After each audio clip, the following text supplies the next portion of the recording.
Hello, everyone. My name is Elizabeth. And my name is Marshall. Welcome to Jungle of Mystery.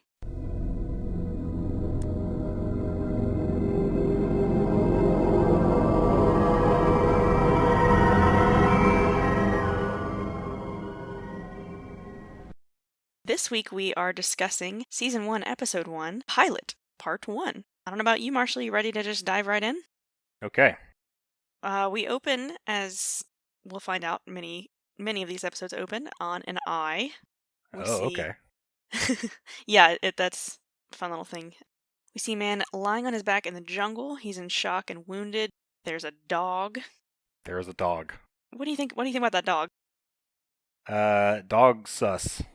The dog is sus. Okay, all right, I like it. He stands up. He's very shaken. He pulls a bottle of booze out of his pocket, stares at it, puts it back in his pocket.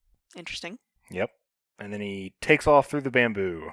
Yes, I love this tracking shot of him through the jungle. This was like such a big deal for a show in 2004. The cinematography, especially in the pilot, is just beautiful. I will say it definitely, if I hadn't, if it wasn't said in the credits at the beginning that this was a J.J. Abrams joint, it definitely has that feel to it. The shots are great. Yeah. Probably the cinematography is probably the best component, I would say. It feels like a show made like a movie, which is very impressive. Yes. So he emerges on a serene-looking beach, but as the camera pans over towards the plane crash, we start to hear the screams and the chaos and machinery noises kind of fade in as he's slowly looking over. Yep, the plane is cut in half and is upside down, essentially. Yeah. Cut into 3 parts, Yep. technically. We see just general chaos. It kind of gives us a minute to pan over. We see a lot of who are going to become main characters screaming and being scared and whatnot. He just kind of surveys the scene for a minute before he leaps into action, very clearly takes charge, and is very good in a crisis. He starts saving people, he starts directing people how to help save other people. So some of the people we see that need help are a man who's crushed under a big piece of metal. We see a woman who's 8 months pregnant. Oh, yeah, okay. So, Marshall, I don't know how much you know about pregnancy, but you were not supposed to fly when you're 8 months pregnant. I know basically nothing about pregnancy, but she looks like, I would not have gotten onto a plane if I was that pregnant. Like I said, she is like super mega pregnant. Super mega pregnant, yes, indeed.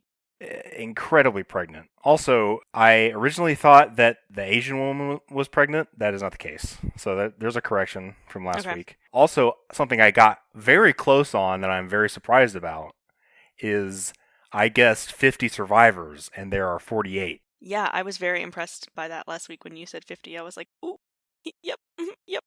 I cannot believe I got that. There's no reason, because it's such a ridiculous number for a plane crash that absolutely would have been a 100% fatality, by the way, but that doesn't make an interesting TV show, right. So that's fine. Plus, could be a reason for that. They had some pretty damn good luck, I would say. Yes. All right, so we help the pregnant woman. He instructs a gentleman to stay with her. Hurley. Okay, okay, Hurley, yes. I've been trying to avoid names I got people who are not I got revealed. all kinds of names written down. Oh, okay, good. Yeah, so I kept track of the people who we actually learn their name in this episode, and then essentially everyone else in the next episode, you'll learn their name. So, yes, Hurley, as Jack is running away, he says, "Hey, what's your name?" "Jack!" So... Yeah, that's right. We find out that there is a person named Jack, and it's not who I thought it was. Yep. So I got that wrong. So... I love this part. Jack now finds a man doing some shitty CPR. Yep. And we... Boone. Yes, Boone. Yeah. Mm-hmm.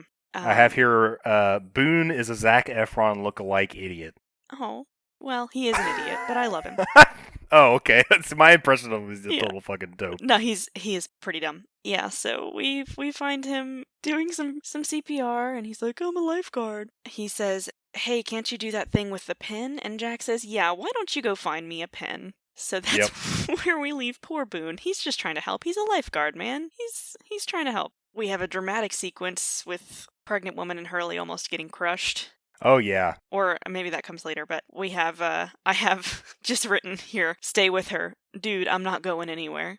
Yep. Something that's interesting throughout this whole first episode with the plane crash is that they do spend an awful lot of time around the wreckage, which is really a bad idea.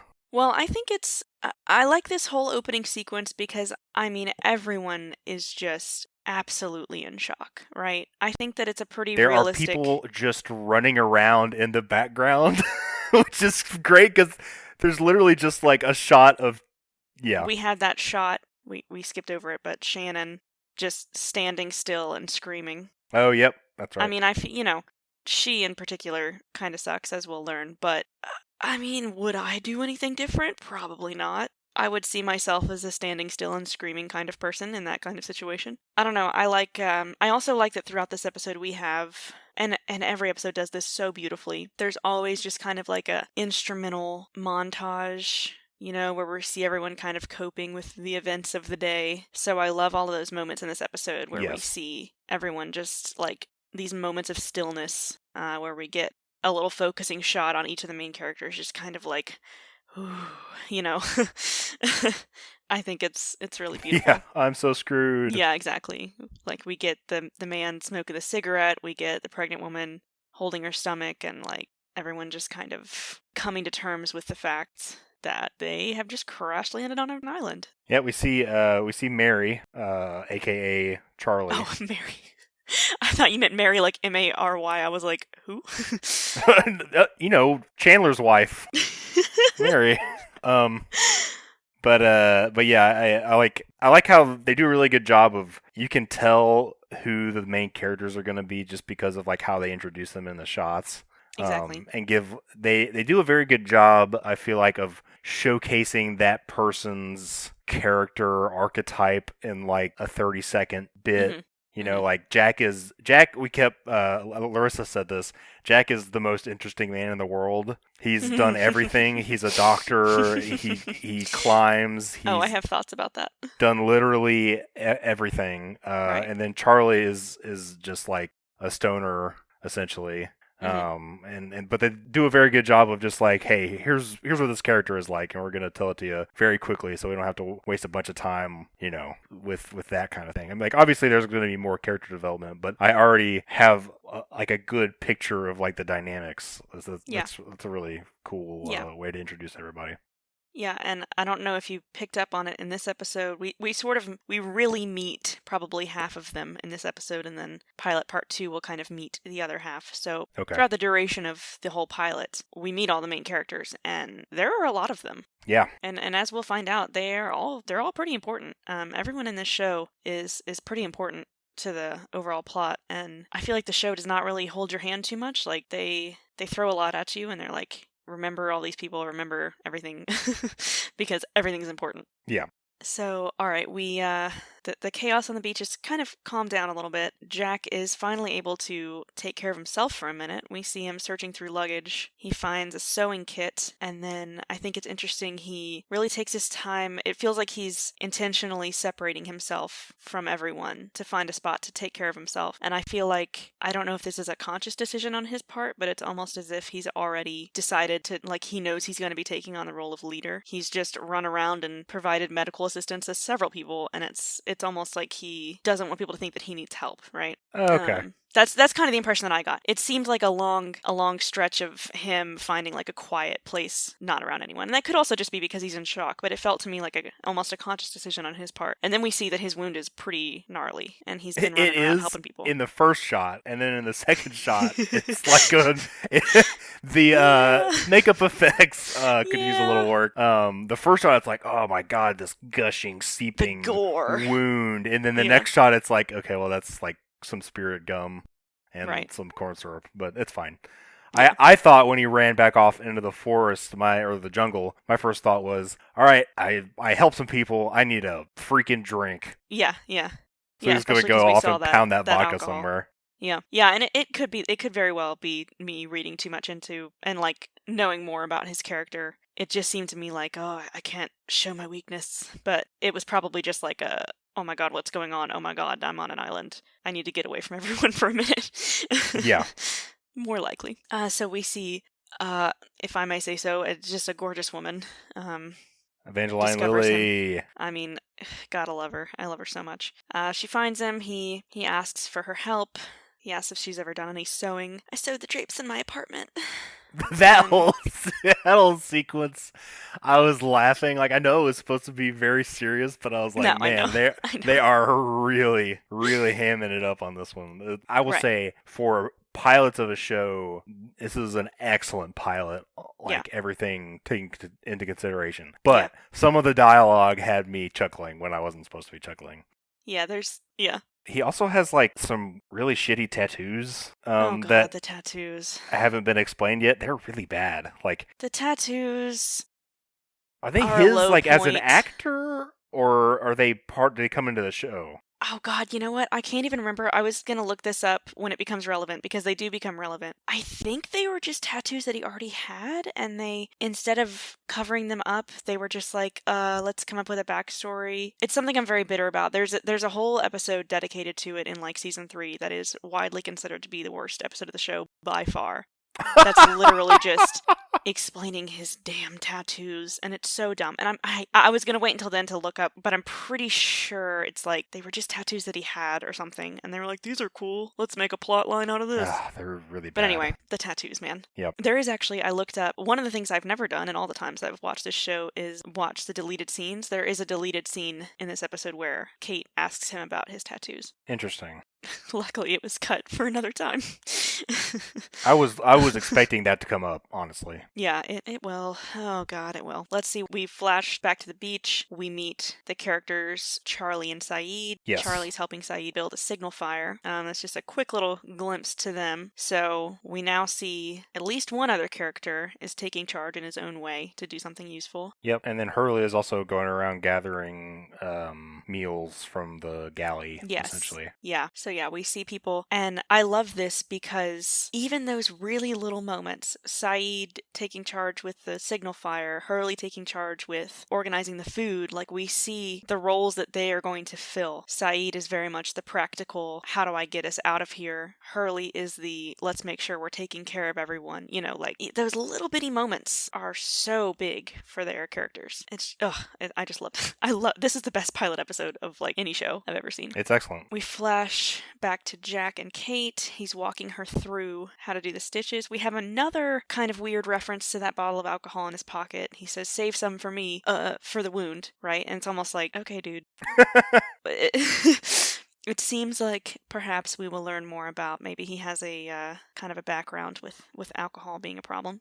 Yeah, definitely. They seeded that right at the beginning where he pulls that ball out of his pocket and looks at it longingly, Yeah. And then he talks about how he was a doctor and did like a spinal surgery and makes it sound like he killed a girl and then it turns out okay, which was a strange anecdote, unless I'm getting it wrong. But well, I mean, he made a mistake and he let the fear take over for 5 seconds. That's right. And then he corrected the mistake. So that the main purpose of that was him telling her, like, you know, you have to allow yourself to be scared, but then you have to do what needs to be done anyway. Correct. Less important, but still fun. The girl that he operated on that story was 16 years old.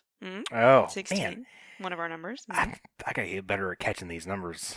There's gonna be so many. So many. It's hard to watch the show and like keep all these things in mind, especially watching for the first time. Like there's a part later on in the show that I straight up missed because I was writing notes, and Larissa was like, "Whoa!" I was like, "What?" She's like, "You didn't see that?" No. I was like, "No, I was writing notes." So it's gonna be interesting. It's the first time I've ever taken notes while watching a show, so it's gonna be interesting. I have to like kind of figure out when there are little lulls in the, because I am a hunt and peck typist at the ripe old age of 28. Oh no, that's tragic. It's very tragic. So I have to actually look at the keyboard and the screen.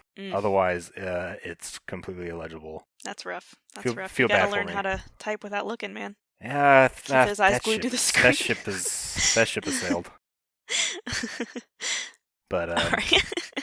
I'm just imagining you typing. It's bad. I'm like frantically looking back and forth very quickly to make sure I don't miss anything. And I'm already like, I thought I had fixed all my typos, but I'm still fixing typos as I'm looking back over my notes. Yep. All right, so let's see. We have our story about fear. Yeah. We flash back to Saeed and Charlie. Saeed says it's odd that the rescue planes have not arrived yet, and Charlie is writing on that tape that he has on his hands. I think he's writing fate. Yes, that's right. He's got Little rock shitty star little man. tattoos. Yeah. Like hate and love. Ah, so funny. Yeah. So yeah, he's scribbling fate onto his finger tape.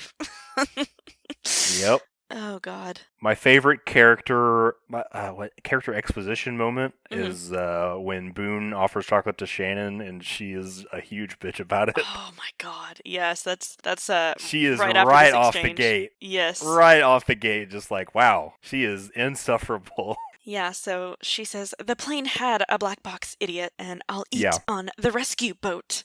I'll eat on the rescue boat. And it's like, okay, well, obviously, if I was watching this show as it was coming out, I'd be like, oh, okay. But, like, obviously, I know that's it's not a thing. So, she just looks like a total moron. Shannon's a character. I mean, there's got to be one. Is it realistic that in a plane crash there would be one character who or one person who's really like Shannon is in this? Like, so I guess this is just her way of reacting. I have her way read of being in shock is just being a huge bitch. I don't know. There was a series of plane crash write-ups that this guy does, and there's about 170 of them. I think I've read about 110 of them. And there is, if there is a situation like this, there is somebody who is somehow, for some reason, always like they've dedicated themselves to making everything worse. Like in denial, maybe. Like they're determined to not. Super in denial. Yeah. Like a lot of the times, it's like crew in some cases. Like, oh, this warning light doesn't mean anything, stuff like that. So, so far, I haven't seen anybody that's like totally ridiculous. Yeah. Being represented. Like, I think everybody there's totally feasible that you have 48 people that survive. There's going to be people that are handling it like that. Yeah, and I mean, really, like, Shannon doesn't go out of her way to make things worse for anyone else. She's just essentially like this, where she's sure as hell not going to help. Exactly, yeah. But she's not going to, like, sabotage or do blind anything. Trust in what she thinks is going to happen. I'll eat on the rescue boat. I just love I love that line. It's pretty great. So we see Hurley and Pregnant Woman again. Another Hurley moment that I just absolutely adore. He's handing out dinners to everyone. He says, any more, baby stuff? And yep.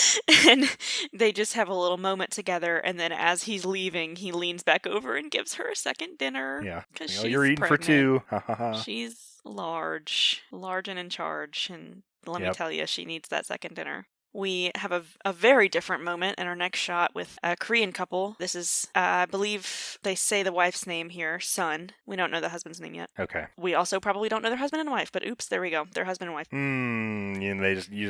They just got profiled. You just assume the two ethnic people are together.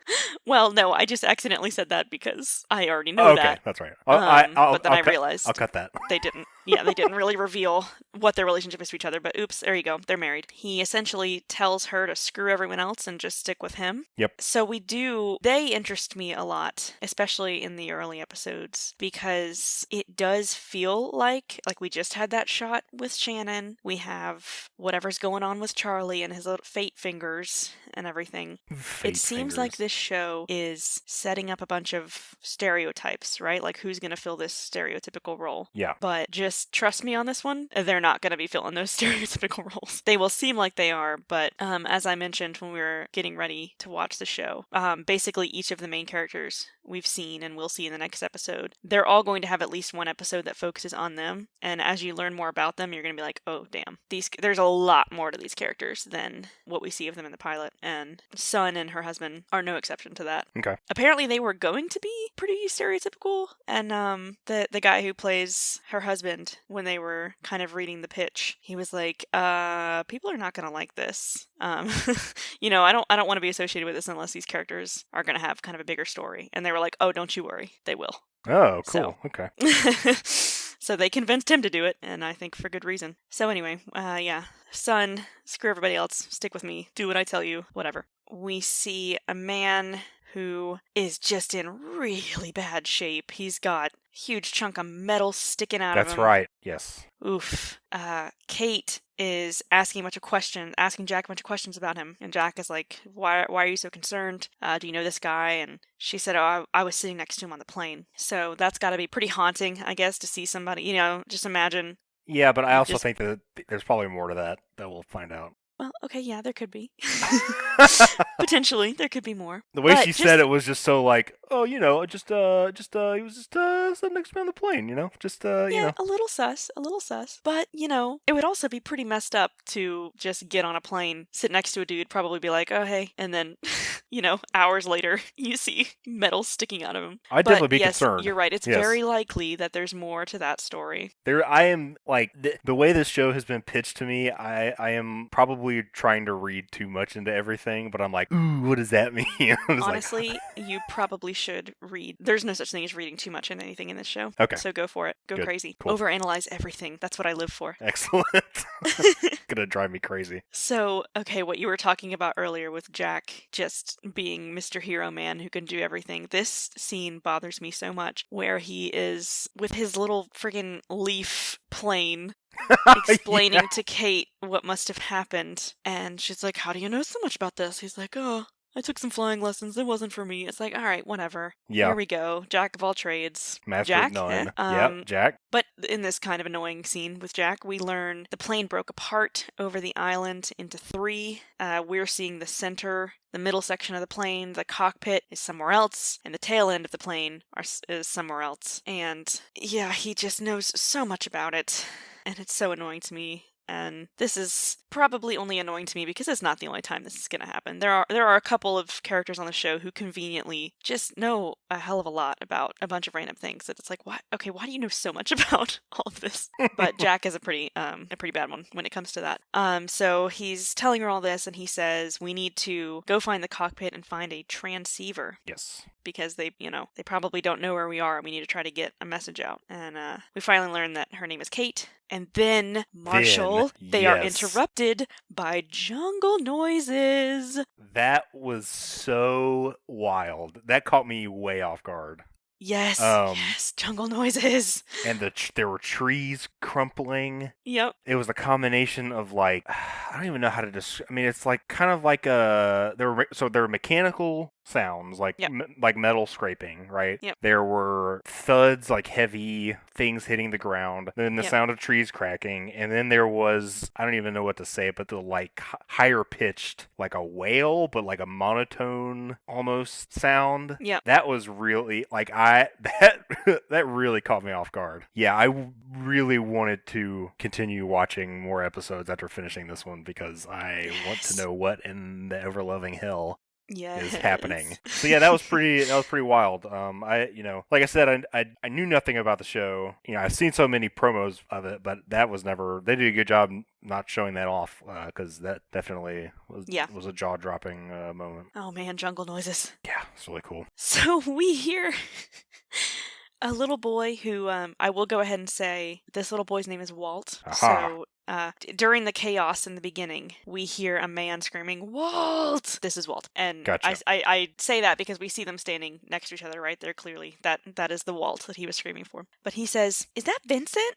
Which, like, kid, who is Vincent and why in the world would you think that jungle noises is Vincent is the dog. Vincent could be the dog.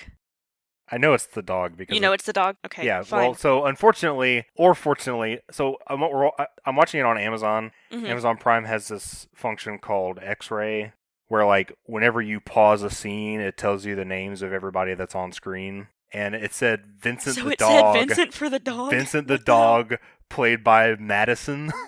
Which is cute. the name of the golden retriever. Oh, that's so sweet.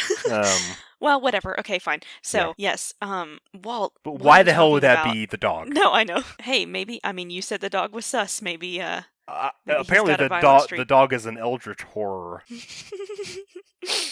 So anyway, that just cracked me up. Because, like, I get that he's a child, but he's like a 10-year-old child, not like a 5-year-old child. But whatever. Yeah, it should be a little less dumb.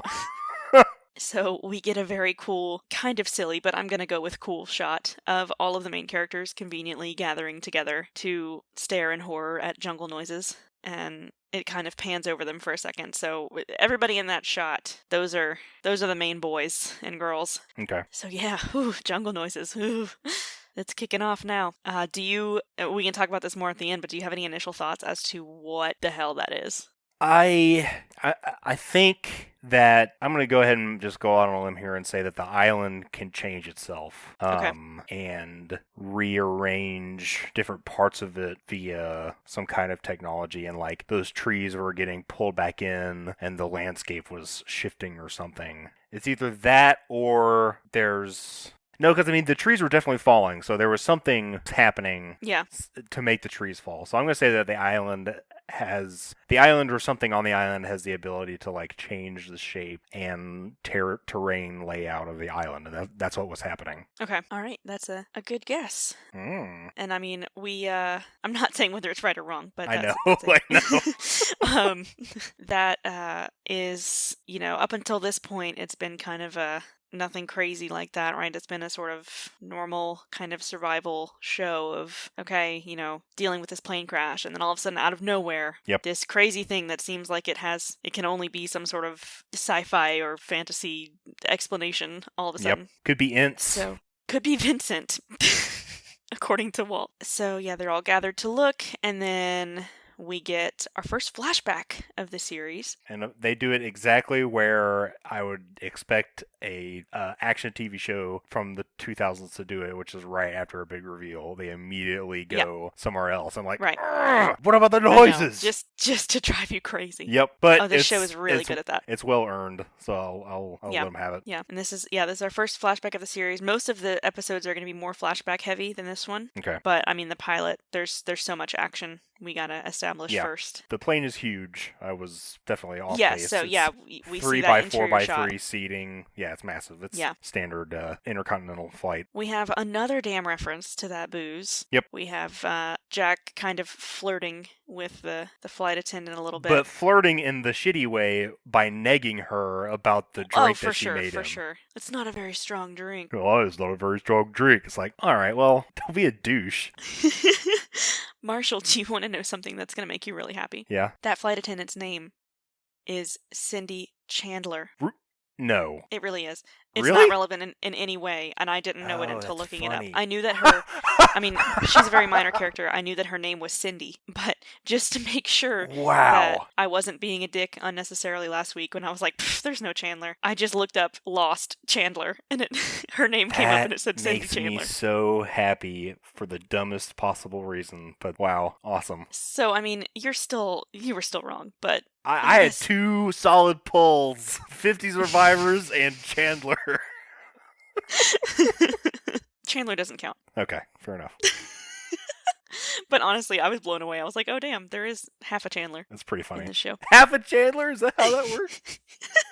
All right.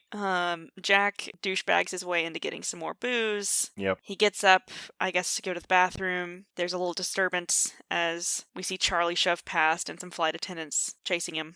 Yes. When Jack stands up, we see that he is sitting in row 23. Ah, man, I keep missing these Another one of those numbers. I would not kill yourself trying to focus on the numbers because they are not super important. Like, oh, he said 8. I can cover that part. You just pay attention to the actual plot. Because they are everywhere. I did catch one later, so I'll talk about that one. So he stands up, there's a little bit of turbulence, makes him sit back down, and he's talking to a woman next to him who's very nervous. She says her husband's in the bathroom, and she says, he always tells me that planes want to stay in the air. And Jack is like, it's okay, I'll keep you company until he gets back. And then boom, the turbulence hits again, and they start to go down. So we know this woman who we see a couple times in the pilot, just kind of in the background. Her husband was on the plane, but he was in the tail section at the time of the crash. She was the one getting CPR. No, he is. He was in the back. No, I'm saying she. Oh, she. Yes, I'm sorry. She was the one getting CPR from Jack. Yes. From Boone, and then Jack takes over. And then Jack takes over to save her life. Yes. You're right. Okay. You're right.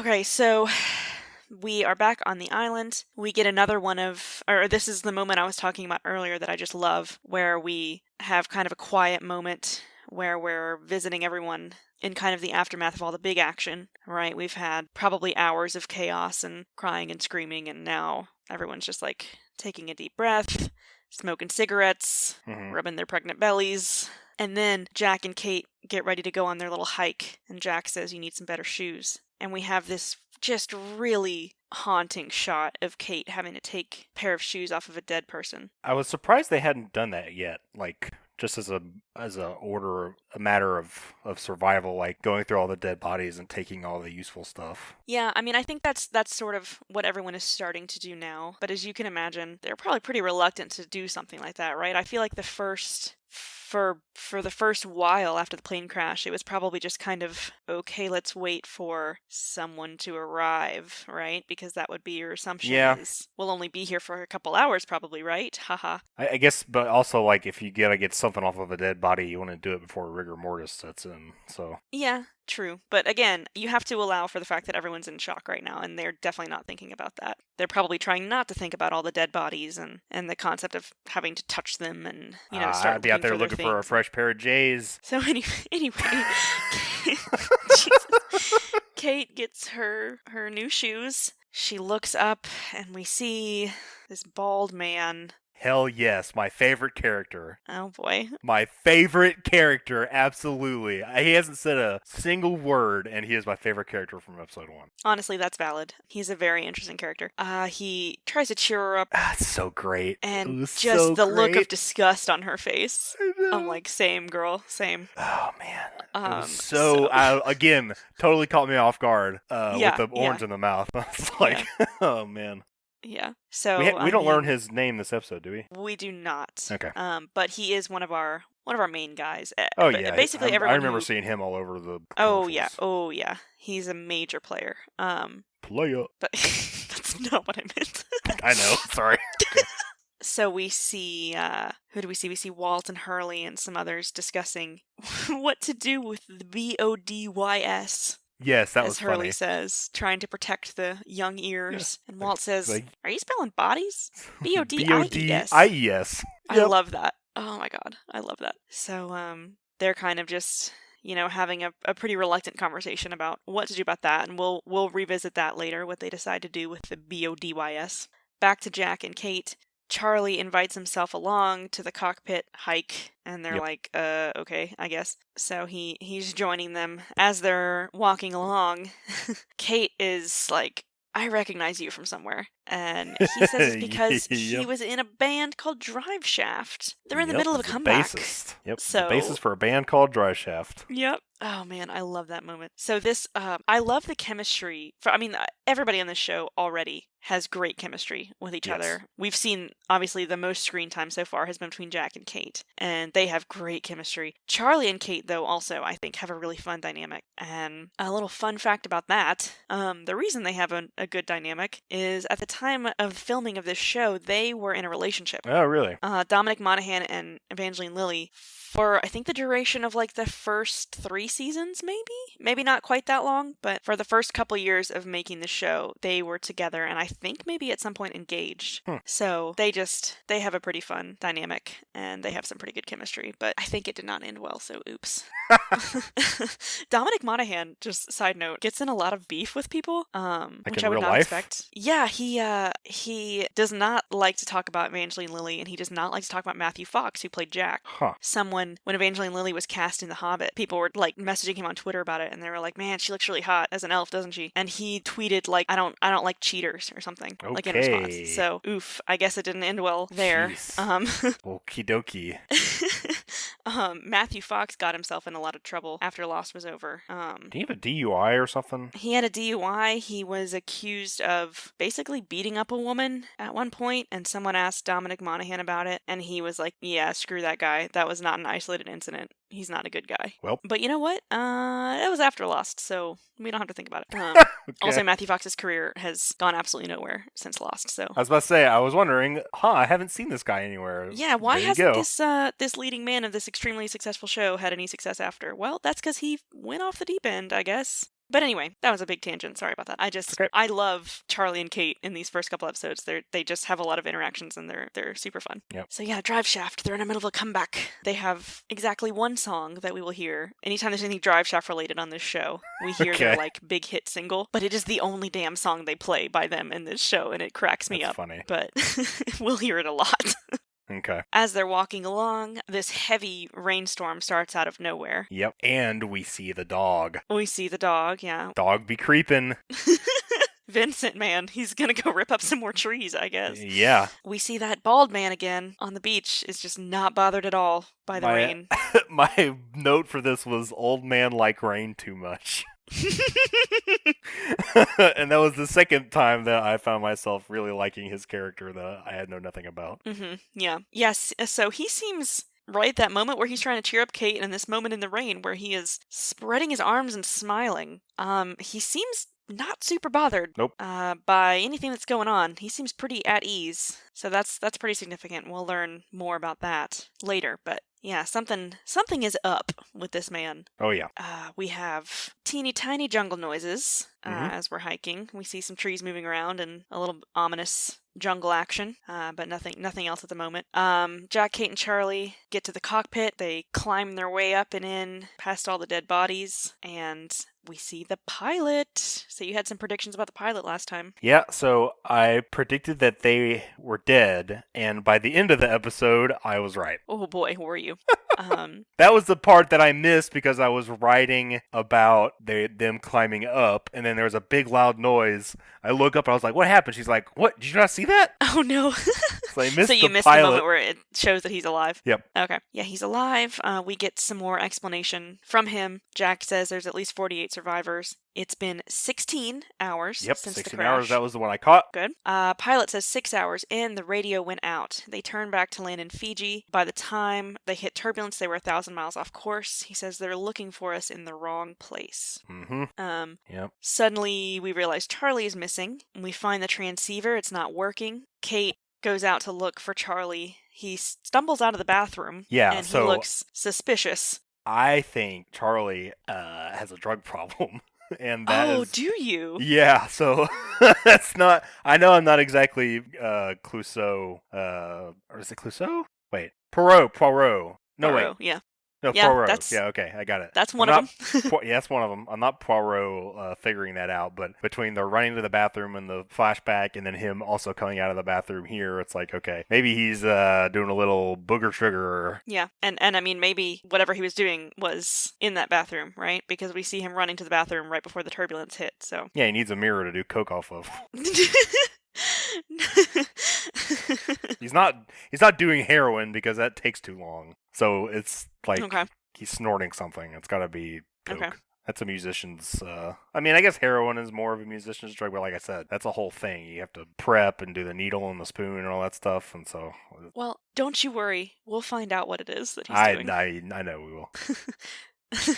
We'll find out what musician's drug he's doing. Okay, so yeah, Charlie, what are you up to in there, bud? But guess what? It doesn't matter because jungle noises are back. And they are right on top of them. Oh my god. Jungle noises shaking the plane around. The jungle noises gets the pilot and drags him out of the plane. Yes. Thoughts? So okay, it drags him out of the plane, and then they find him in a treetop, right? So we can go ahead and say that. Right. It's not. I mean, I don't think we need to give a spoiler warning for this show at any point. Yeah. So it did. This whole segment did remind us of Jurassic Park 3. Yeah. Oh, same. Super duper. But yeah. So it does. As he's being dragged off, right? We have that sudden splash of blood on the window. So yes. Whatever it is, physically does something to him. Yeah, it kills him dead. He gets got. Right. So it's a physical entity of some kind that has the ability to grab people and do whatever the hell that was that caused that splash of blood. I mean, I'm trying to like I know there's a smoke monster, but like I don't know how to parse that together with anything else. So I still Right. think it's something with the island itself. I still think whatever it is, if it's not the island changing itself, it's something that is like a part of the A island. part of Like the if island. Okay. the like run by the island, Yeah. like if the island has a guardian or like a you know what I mean? Like Yeah. so Okay. it's like white blood cells attacking an infection or something. Okay.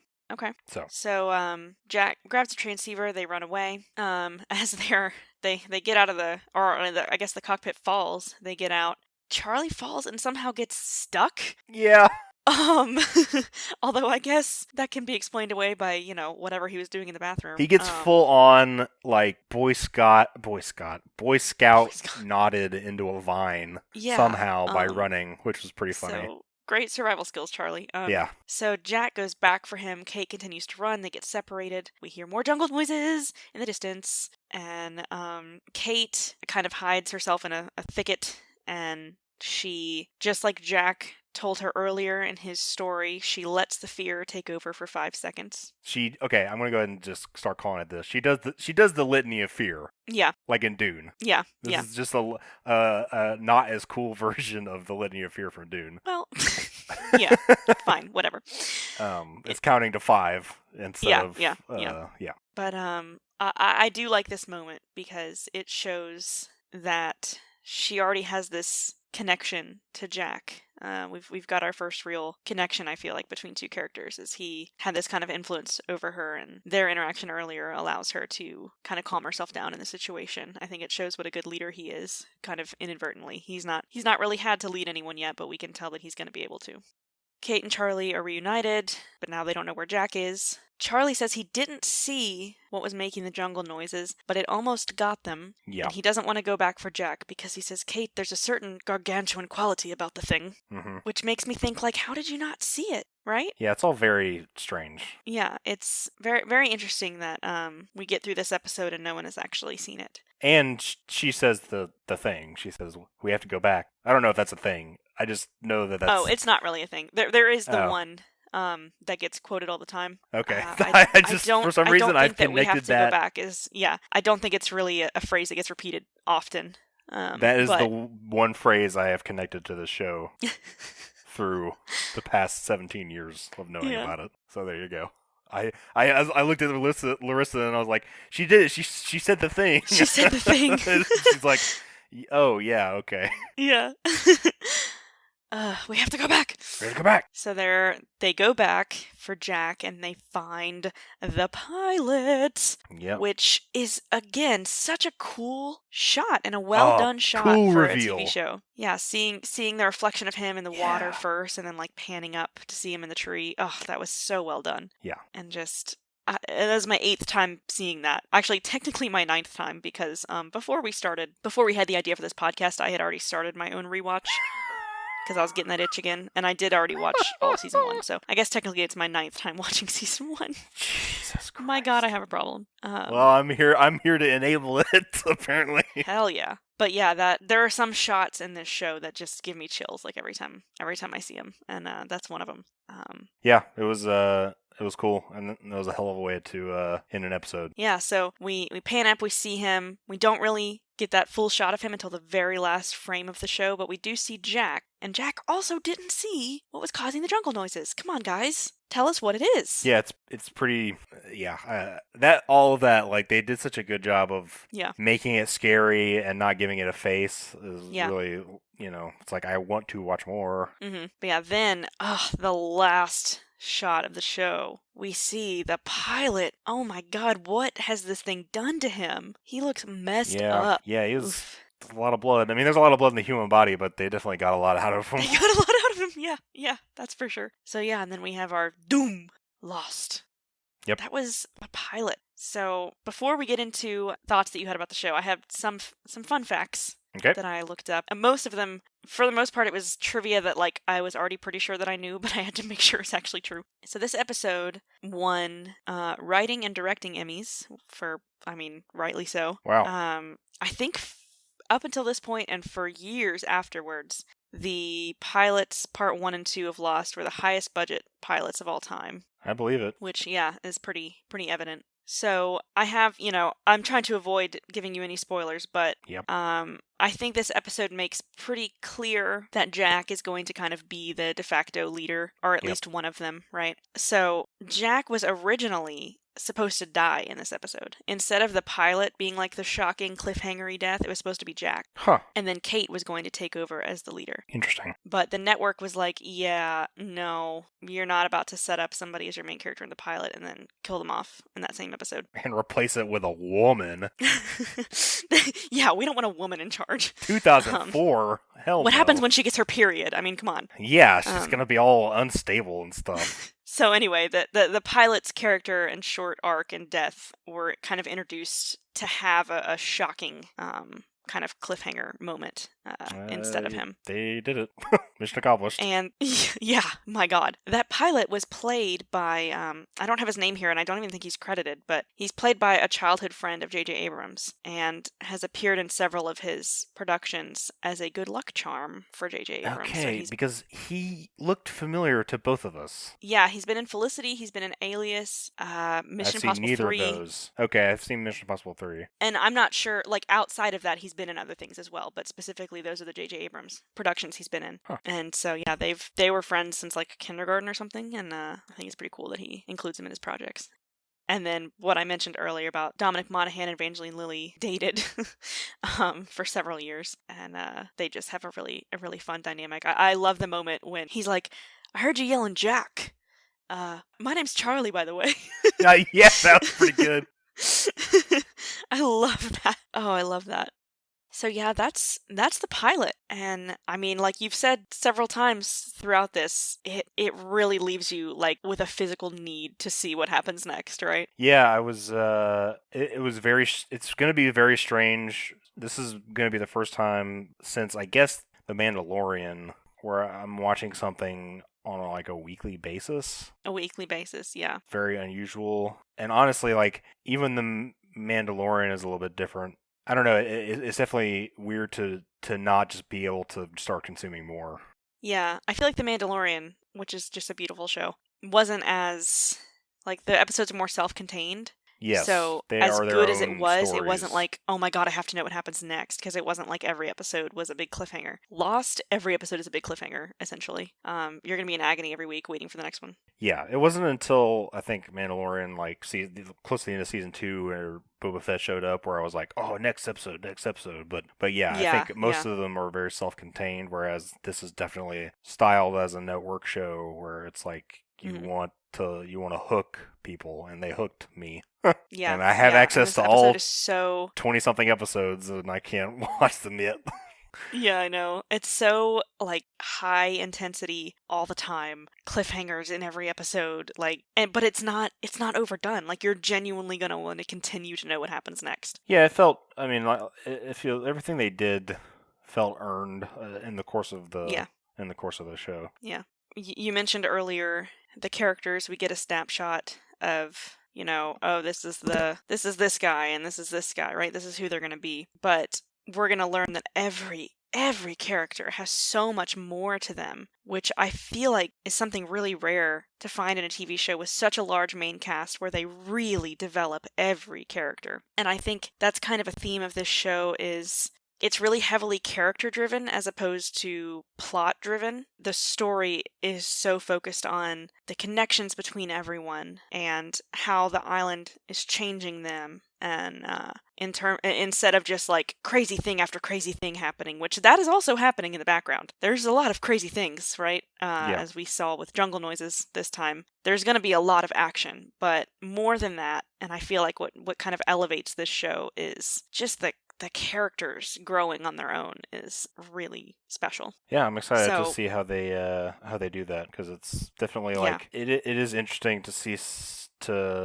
have a show with like you said, such a large main cast is not not necessarily very common, I think, just because of the challenges inherent in like doing justice for all the characters and making it all tie together. But yeah, I'm excited to see how that works. Mm-hmm. Yep. So You mentioned earlier that Bald Man is your favorite character I think in this episode. I'm going to guess true? his name is Sawyer. You're guessing that is Sawyer? Yeah. Okay.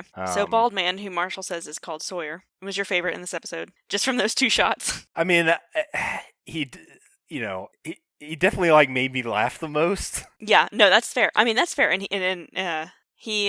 Again, the characters in the show, man, the 2 scenes where we see him with no dialogue, he manages to be an incredibly interesting character already. Yeah. And I will mention, actually, we did see him during the chaotic plane crash scene. He's one of the people who rushes over to help Jack when they're like dislodging the man. That's right, yes. Who's been crushed. So he is helping. He is there to help. He is, I guess, recognizing that there's a crisis, even though we see him being weirdly zen later on in the episode with the orange and with the rain. But in that initial moment of panic, he was helping in his own way. So if I had to say a favorite character, well, I will say, so a favorite character that actually had dialogue, I would say it would be Charlie. Yeah, and then least favorite character, it's hard because I only have like one thing to go off of. Shannon is obviously kind of annoying, but yeah, that's a safe choice for least favorite character.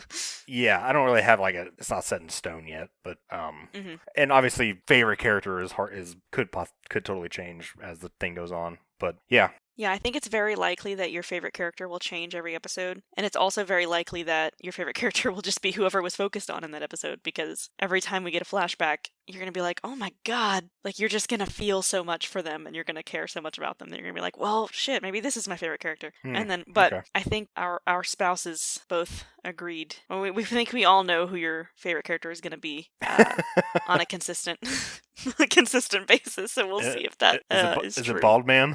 Bald Man? I think no. I think no. He might be up there, but I think we're gonna meet someone who might. Oh well, Larissa says yes, Bald Man. Okay. Anyway, I'm trying so hard not to actually reveal anything, but Yeah. So you correctly guessed that the pilot died in this episode, and I believe because we had nothing to go on, that was your only real guess for what might happen in this episode. The number of survivors. Oh yeah, and the number of survivors, which was spot on. I'm very impressed. Do you have any questions from this episode that you desperately want answered? I think I can guess what a few of them are.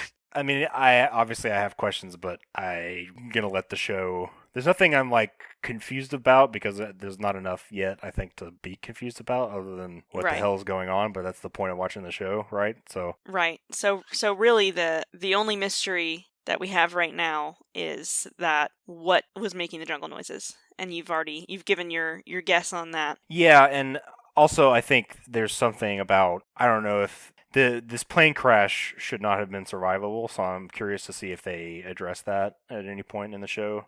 Okay. I mean, obviously stuff is done in TV shows all the time that's not possible, and it's not going to be a sticking point for me, but I'm curious as to if they use that as some kind of part of the, the mystery of the island or something, is the fact that, a plane breaking up is really not is bad. Yeah. And normally, especially over water, there's there's 0 survivors. So I'm curious to see if they explain that. And then, do we want to do predictions for the next episode? Yeah. Do you have any predictions for part 2 of the pilot? I think. I definitely don't think we're gonna see what see the noise or the source of it, but I think there will be some kind of acceptable explanation to a certain extent. Like they'll reveal enough of it to where it doesn't feel like they're stringing you along necessarily, but I don't think we're gonna see whatever it is. And I mean it's interesting. I don't think it's gonna. I think since it's still the pilot, it's still going to focus on multiple characters instead of just one. Right. But I don't know, maybe they'll get like a base of operations set up. Okay. Do you think that if we have any flashbacks, do you think Jack is going to continue to be kind of... Because we only had the one this time, and it was about him. Do you think that he's going to continue to be the subject of that flashback, or maybe it'll shift to someone else? I'm going to say it shifts to somebody else. Okay. Well, all right. We will. We'll find out next week, I guess. God, with pilot part 2. I want to watch it now, Elizabeth. Well, I'm not stopping you from I watching know, it now. but I if I get into this thing where I'm watching like, I can't do it. I gotta stick to a schedule. Yeah, that's fair. Yeah, I would suggest not watching it now, but I can't stop you. because it's also Halloween season, and we're doing a horror movie road trip. So we're also like going through all 50 states and watching a horror movie for every 50 state. So we've got that on the docket as well. God, that sounds so fun. It's fun. It's been fun so far. I wish that my husband liked horror movies. You just gotta... Ricky, if you're listening. You ever read A Clockwork Orange? Yeah. You just do that. If only. If only. I've tried. Nothing to that extreme, but I've tried. You've tried this. I have more or less forced him to watch horror movies with me. And I think he hated it every time. So anyway, it's not in the cards for me. That's fine. But that was Pilot Part 1. Oh yeah. We will be back next week with Pilot Part 2, which is definitely not going to be about the pilot because he dead. Yeah. Yeah, super dead. All right. So we'll be back next week. And remember, everybody, if we can't live together, we're going to die alone. I know character names in Harry Potter. Yeah, but you don't know like their essence. Oh my God. Okay.